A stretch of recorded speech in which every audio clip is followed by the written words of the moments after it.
Cognitive offloading is probably the AIE'd word of the year, but it isn't always bad.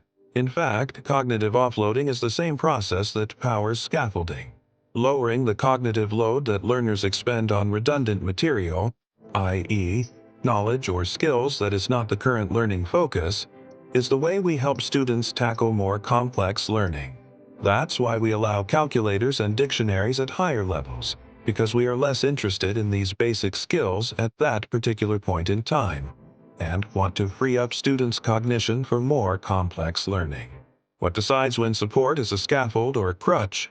It's not just about finding the appropriate time to remove support based on accurate assessment of student need, i.e., when and to what level. It's also deciding what kind of support to give, how, which depends on being clear about the exact learning outcome you want in the first place.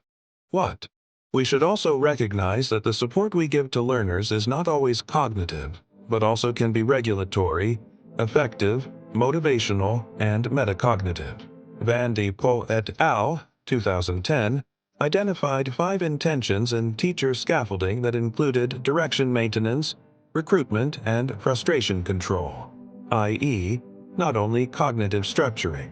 A skilled teacher can switch flexibly between these dimensions and make snap decisions based on their understanding of each student to decide whether to give support or not.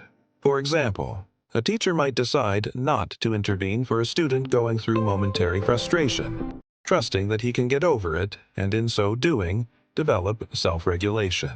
When a teacher intervenes, he also has a whole range of means at his disposal, i.e., does he instruct, model, explain, or question? Again, the decision on how to scaffold is dependent on the student. Praise or be a warm demander, and what you are scaffolding, i.e., low-level behavior, regulatory skills, or metacognitive knowledge. Even well-prompted LLMs currently struggle with switching between these scaffolding intentions and means. This explains the problem with the proliferation of Socratic tutors.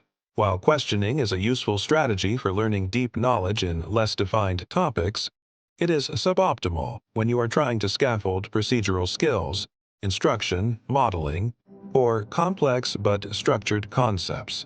Explanation. Not everything needs a hammer. Of course, that's not good news for those who sell hammers.